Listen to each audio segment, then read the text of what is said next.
एक नई वीडियो के साथ आज मैं फिर हाजिर हूं। आपका होस्ट और दोस्त विक्रांत जोशी आपका स्वागत करता हूं मेरे रिव्यू मास्टर में। यदि आपने चैनल को सब्सक्राइब नहीं किया हो तो अभी कर लीजिए और बेल आइकन को भी प्रेस कर दीजिए। यदि आप मुझे सोशल मीडिया फॉलो करना चाहते हैं, लिंक डिस्क्रिप्शन में मिल जाएगा और स्क्रीन पर भी मिल जाएगा। सबसे पहले हम लोग बात करेंगे अफगानिस्तान में जो पीस टॉक हो रही है उससे रिलेटेड। आपको पता है कि यूएस ने भारत को भी इस पीस टॉक के लिए अब आमंत्रित कर लिया है और टेबल पर भारत भी मौजूद रहेगा। रशिया इससे पहले नहीं चाहता था। वो क्यों नहीं चाहता था? क्योंकि चाइना नहीं चाहता था। और चाइना क्यों नहीं चाहता था? क्योंकि पाकिस्तान नहीं चाहता था। यानी कि तीन लोगों का जो गुट बना हुआ था वो भारत को इस अफगानिस्तान पीस टॉक से बाहर निकालना चाहते थे। उनका यह कहना था कि ऐसे देश जिनका अफगानिस्तान से बॉर्डर जुड़ता है केवल वही देश यहाँ पर होने चाहिए। एक्चुअल में भारत का बॉर्डर अफगानिस्तान से जुड़ता है जो कि इलीगली अभी ऑक्युपाइड है। आपको पता है किनके हाथों वो ऑक्युपाइड है। अफगानिस्तान से हमारा बॉर्डर लगता है, इसलिए हम यहाँ पर जरूर जरूर जरूर जरूर यहाँ पर होने चाहिए थे टेबल पे।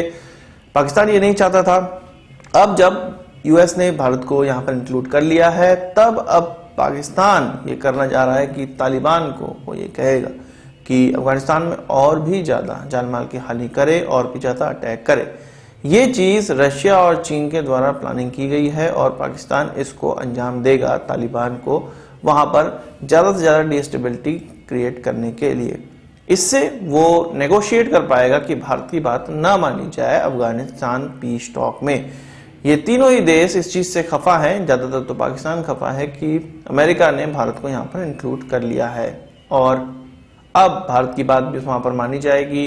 जिस प्रकार से तालिबान को खुली छूट वहां पर मिली हुई थी, अफगानिस्तान परेशान थी, अफगानिस्तान गवर्नमेंट परेशान थी कि तालिबान की यहाँ पर जो जीत होगी और तालिबान की ही यहाँ पर सरकार बनेगी। दूसरे देश भी यही चाह रहे थे, अमेरिका ये नहीं चाह रहा था और अफगानिस्तान भी ये नहीं चाहता। इसलिए भारत को यहाँ पर इंक्लूड किया गया है। भारत का जो स्टैंड है वो फर्म है कि तालिबान को अपना जो आतंकवादी जो रूप है उसको छोड़ना ही पड़ेगा और तालिबान को किसी भी प्रकार से भारत रिकॉग्नाइज नहीं करता है। ये तो भारत का स्टैंड था। पाकिस्तान ये चीज नहीं चाहता था, इसलिए भारत को इससे दूर रखा गया था। अब भारत इसमें इंक्लूड हो गया है तो तालिबान से वो कह रहा है कि ज्यादा से ज्यादा वहां पर अटैक करें जिससे कि अमेरिका और अफगानिस्तान में दबाव बने। तो अगर दबाव बनने वाला होता तो इतने समय में बन चुका होता। भारत ने जो अपनी गणित खेली है अब वो भारत को उसका अंजाम, उसका फल मिल गया है। भारत यहाँ पे इंक्लूड हो गया है।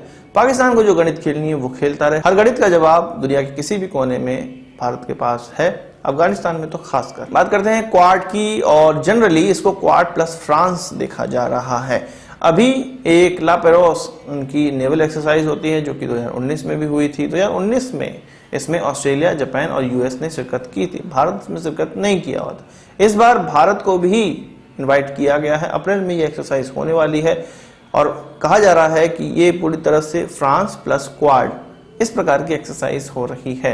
आपको पता है कि फ्रांस का जो एक्सक्लूसिव इकोनॉमिक जोन है वो विश्व में सबसे ज्यादा है क्योंकि फ्रांस के पास ज्यादा आइलैंड है। एक्सक्लूसिव इकोनॉमिक जोन वो होता है कि जिस क्षेत्र के आसपास की जो समुद्री सीमा है उसका आपके पास एक्सक्लूसिव राइट हो। तो इस तरह से जो एक्सक्लूसिव इकोनॉमिक जोन की जो सीमा है वो फ्रांस की सबसे ज्यादा है। पैसिफिक ओशन, इंडियन ओशन इत्यादि इलाकों में काफी आइलैंड फ्रांस के पास हैं। तो फ्रांस इस तरह से यहाँ पर नेवल एक्सरसाइज करता रहता है। इसके लिए अब वो क्वाड को, एक पूरी तरह से क्वाड को यहाँ पर इनवाइट कर रहा है। इससे पहले तीन देशों को ही इनवाइट करता था वो, अब भारत भी इसमें जुड़ चुका है। बात करते हैं पाकिस्तान और इंडिया के इंडस कमिश्नर्स की। इंडस वाटर ट्रीटी के 2 कमिश्नर्स होते हैं, भारत की तरफ से भी होते हैं, पाकिस्तान की तरफ से होते हैं, जो कि सालाना अपनी मुलाकात करते रहते हैं। जब कश्मीर से धारा 370 हटाई गई उसके बाद इन कमिश्नरों की मुलाकात नहीं हुई थी, जिससे कि इंडस वाटर ट्रीटी में यदि कोई मतभेद है, यदि कोई कमी या ज्यादा हो रहा है तो वो आपस में डिस्कशन नहीं हो पा रहा था। उसके बाद चाइनीज वायरस के कारण नहीं हुआ। अब ये डिस्कशन होने जा रहा है और 23 से 24 मार्च के बीच में ये मुलाकात होगी। इस मुलाकात में खास बात, एजेंडा पॉइंट ये रहने वाला है कि भारत के द्वारा जो लद्दाख में कुछ 5 से 6 इलाकों में हाइड्रो इलेक्ट्रिसिटी को मंजूरी दे दी गई है। हाइड्रो इलेक्ट्रिसिटी डैम और वहां पर मशीन्स लगानी है, उसको जो मंजूरी दे दी गई है उससे पाकिस्तान घबराया हुआ है। उनको ये लग रहा है कि चिनाब का पानी अब उनको नहीं मिल पाएगा, पाकिस्तान प्यासा मर जाएगा। तो मर जाने दो, उससे हमें क्या करना है।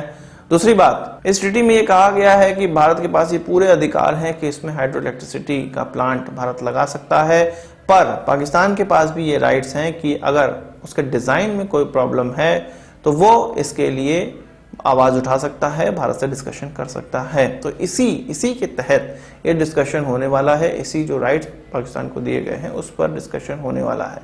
तो 23 मार्च 24 मार्च के बीच में ये डिस्कशन होगा। दोनों ही देशों के इंडस वाटर ट्रीटी के जो कमिश्नर्स हैं वो आपस में मुलाकात करेंगे। बात करते हैं मेडागास्कर की, एक छोटा आइलैंड जो कि अपनी एक नेवल स्पेशल फोर्स बना रहा है। तो इसको सिखाने के लिए, स्पेशल फोर्स को सिखाने के लिए भारत की तरफ से 5 सदस्यीय टीम अब मेडागास्कर पहुंच चुकी है।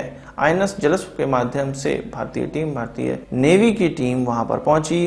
अब मेडागास्कर की जो स्पेशल फोर्सेस हैं उनको जो बनाना है, ग्रोन करना है, इन्हीं के हाथों में वो टास्क है। इसके माध्यम से वो अपनी स्पेशल फोर्सेस बनाएंगे और अगर नेवल टीम हमारी पहुंची है तो कुछ मार्कोस टाइप की स्पेशल फोर्सेस है वो बनाने की सोच रही होगा मेडागास्कर। और इस प्रकार के क्लोज कोऑपरेशन हमें बहुत ज्यादा मेडागास्कर की तरफ से देखने को मिलते हैं। 2018 में एक एमओयू साइन हुआ था। उसी एमओयू के तहत इस प्रकार का जो स्पेशल फोर्सेस ट्रेनिंग है वो अंजाम दी जा रही है। तो आज की इस वीडियो के लिए बस इतना ही। आशा करता हूँ वीडियो पसंद आया होगा। आप इसका एक पार्ट हमसे जरूर देंगे। इस वीडियो से उनको सवाल सुझाव कमेंट बॉक्स में जरूर लाइएगा। यदि आपने हमारा चैनल तो सब्सक्राइब नहीं किया उससे भी कर लीजिए, क्योंकि हम इस प्रकार की वीडियो लाते रहते हैं। नमस्कार, थैंक यू, जय हिंद।